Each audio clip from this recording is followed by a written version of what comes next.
Dan pemirsa, untuk membahas lebih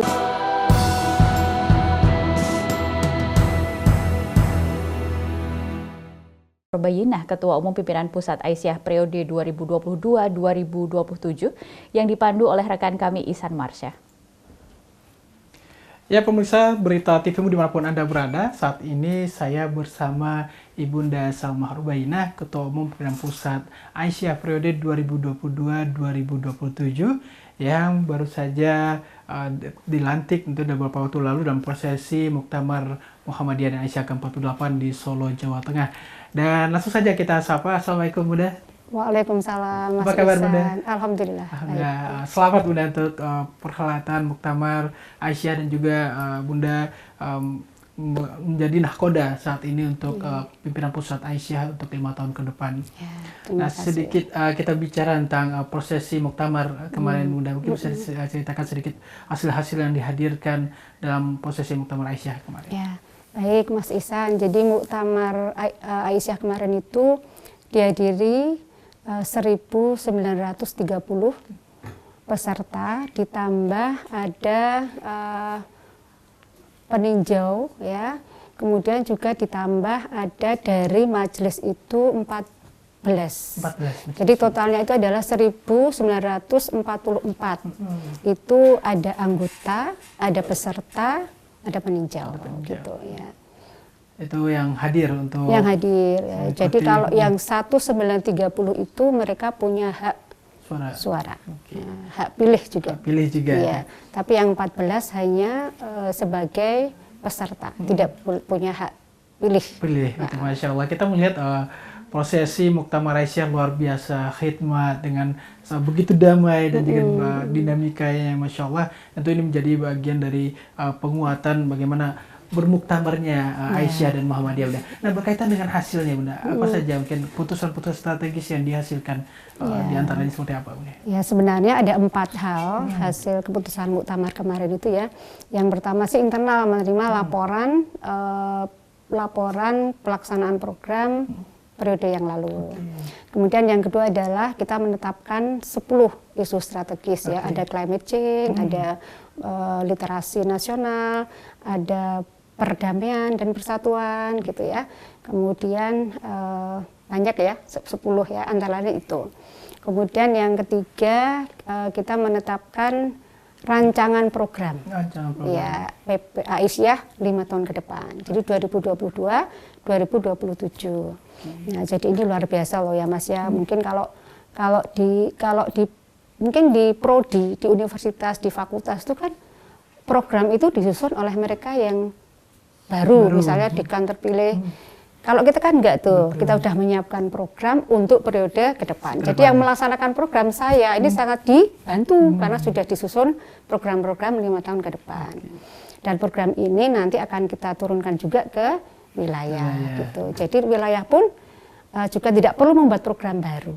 Karena berdasarkan ada satu lagi putusan muktamar yang berikutnya adalah risalah perempuan berkemajuan. Risalah perempuan berkemajuan. Ya, betul. Ini sebenarnya RBP ini kan bukan sesuatu yang baru. Tapi ini merupakan dokumen pengkayaan dari dokumen-dokumen yang sudah kita punya. Seperti misalnya fikih perempuan, Adabul Mar'ah Islam, kemudian keluarga sakinah, dan yang penting juga pokok-pokok pikiran Aisyah abad kedua. Nah, jadi ini bukan baru sebenarnya ya, tapi menguatkan. Gitu. Memang kita melihat bagaimana isu-isu strategis yang dihadirkan dalam muktamar, termasuk tadi bicara tentang risalah perempuan berkemajuan dan betul-betul sebuah agenda besar untuk menghadirkan peran-peran Ibu Aisyah berkemajuan tentunya, Bunda. Nah, kalau dalam konteks saat ini kita juga bicara tentang alhamdulillah Aisyah dapat penghargaan untuk percepatan penurunan angka stunting di Indonesia langsung dari pemerintah. Ini tentu menjadi nilai sebuah hal yang sangat diapresiasi untuk bagaimana kiprah Aisyah sebagai organisasi perempuan tertua di Indonesia dengan berbagai ikhtiar yang dihadirkan, Bunda. Berkaitan dengan stunting ini, seperti apa penghargaan yang diberikan dan juga kiprah kita berkaitan dengan stunting ini? Baik Mas Ihsan, jadi alhamdulillah kita termasuk salah satu organisasi perempuan yang berhasil mempercepat penurunan stunting di Indonesia gitu. Dan ini kenapa? Karena sebenarnya program itu juga sudah dijalankan wilayah-wilayah. Nah kebetulan tadi siang Mas Ihsan saya itu kan ketemu juga dengan pimpinan wilayah Jawa Barat. Ternyata mereka seminggu sebelumnya juga menerima penghargaan penurunan stunting oleh gubernur. Gitu. Jadi ini karena Aisyah dianggap berhasil ya.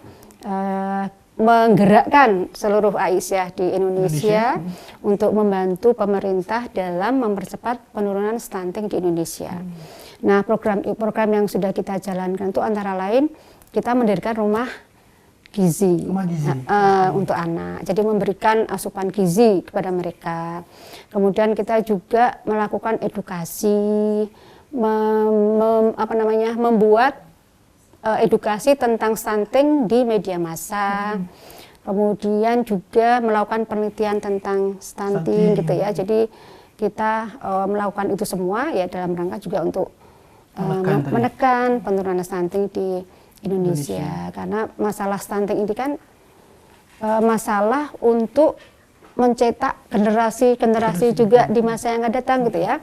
Nah jadi Aisyah itu kan menyadari bahwa stunting itu kan sebenarnya bukan takdir, gitu kan? Tapi perempuan, keluarga, masyarakat, dan pemerintah merupakan pilar penting untuk mengambil keputusan, gitu. Jadi itu yang kita sadari. Jadi stunting itu harus benar-benar kita tekan. Kita gitu. Perjuangkan bagaimana menekan angkanya.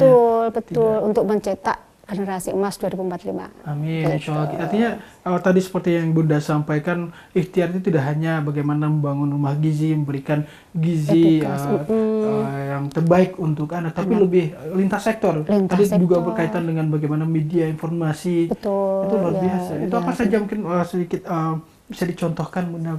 Kita membuat leaflet gitu ya, membuat spanduk, kemudian membuat literasi tentang kesehatan kepada ibu, karena sebenarnya kan yang penting itu adalah memberikan pengetahuan, edukasi tentang stunting kepada ibu, kepada perempuan, yaitu betul-betul kita dampingi gitu, sehingga mereka sadar bahwa stunting itu bukan takdir tadi, jangan menyerah gitu kan.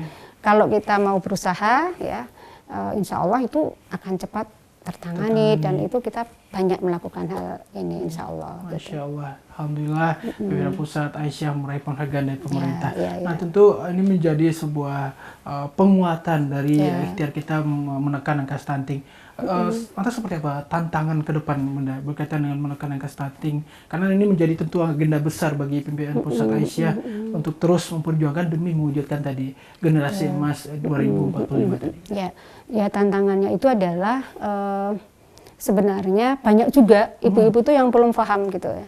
Mereka pasrah gitu loh. Oh sudahlah anakku tuh lahir takdir seperti ini gitu. Nah itu yang sebenarnya susah untuk kita bangun. Itu tuh bukan takdir, kita harus bisa berusaha untuk kemudian menekan itu.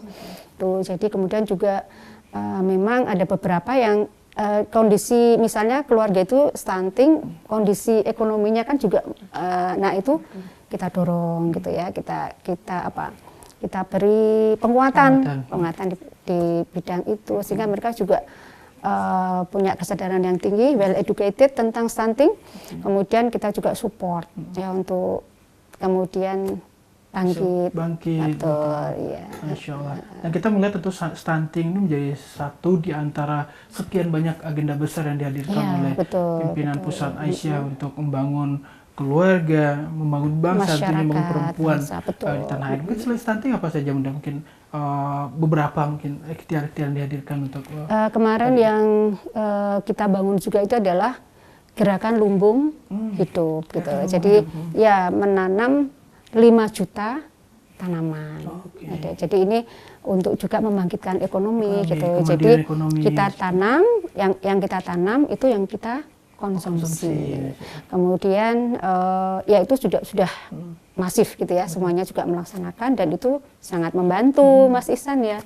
Gitu. Jadi kita berusaha untuk kemandirian pangan itu Aisyah juga peduli terhadap itu. Ya, itu salah satu. Kemudian banyak ya, ada kalau kegiatan yang rutin itu kan tablik, edukasi, kegiatan sosial, ada rutin majelis, kesehatan gitu kan, itu rutin majelis seperti itu.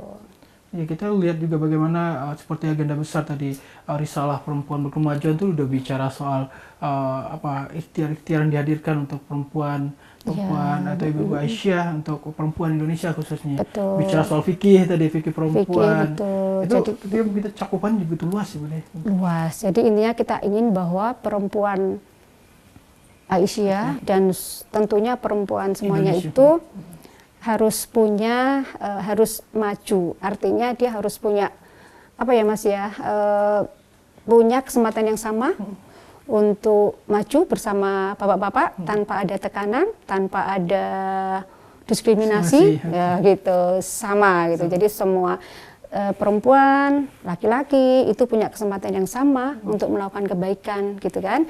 Yang membedakan di hadapan Allah itu adalah bentuk ketakwaannya. Tapi Allah kan di An-Nahl 97 ya, surat landasan gerakan.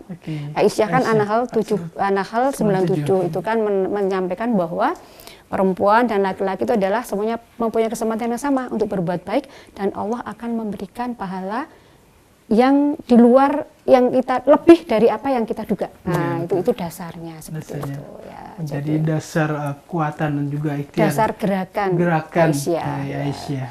Seperti visi gerakan Aisyah kan 3 ya yang selalu saya sampaikan ya. Islam berkemajuan, perempuan berkemajuan, gerakan pencerahan. Gerakan pencerahan, ya. Masya Allah. Gerakan pencerahan sendiri ada 3. Membebaskan, kemudian memajukan, memberdayakan. Nah, ini visi kader sebenarnya. Jadi kita berdayakan, kalau sudah kita tampilkan mereka. Jadi kita beri kesempatan untuk maju, kita beri pengetahuan, ya, kemudian kita beri kesempatan memimpin, kemudian kita lepaskan untuk mereka di masyarakat. Itu kader seperti itu. Jadi tidak hanya diberi Baitul Arqam saja Mas, enggak gitu ya. Aksi konkret, aksi nyata. Aksi konkret seperti itu. Masya Allah. Terakhir Bunda, ini juga bagi warga Persyarikatan dan juga masyarakat Indonesia tentu ikhtiar yang dihadirkan tentu menjadi sebuah tanggung jawab bersama. Baik itu stunting, berbagai persoalan-persoalan kebangsaan. Mungkin himbauannya untuk mari bersama kita bergandeng tangan mewujudkan visi tadi yang dihadirkan. Oh, betul. Silakan Bunda, mungkin ada himbauan untuk beberapa Oh ya, jadi maksudnya ya seluruh ibu-ibu Aisyah di seluruh Indonesia.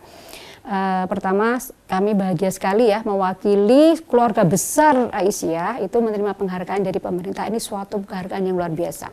Aisyah itu sudah berperan nyata di masyarakat gitu ya, melalui salah satunya adalah melalui percepatan penurunan stunting, dan ini bisa dilakukan karena kesadaran yang tinggi ya Aisyah untuk berperan nyata di masyarakat. Aisyah hadir untuk bangsa, hadir untuk masyarakat, hadir untuk umat ya, dan pastinya berkolaborasi, bersinergi dengan pemerintah untuk menurunkan ini. Itu sangat penting. Yang kedua adalah mari kita jalin persatuan, perdamaian gitu ya, karena persatuan perdamaian ini akan kemudian membuat tentram gitu ya, sehingga masyarakat itu apa namanya Mas, kalau tentram enak gitu ya, enak gitu, apalagi menghadapi pemilu 2024 yang dengan berbagai Indonesia itu berbagai macam kultur, agama, budaya.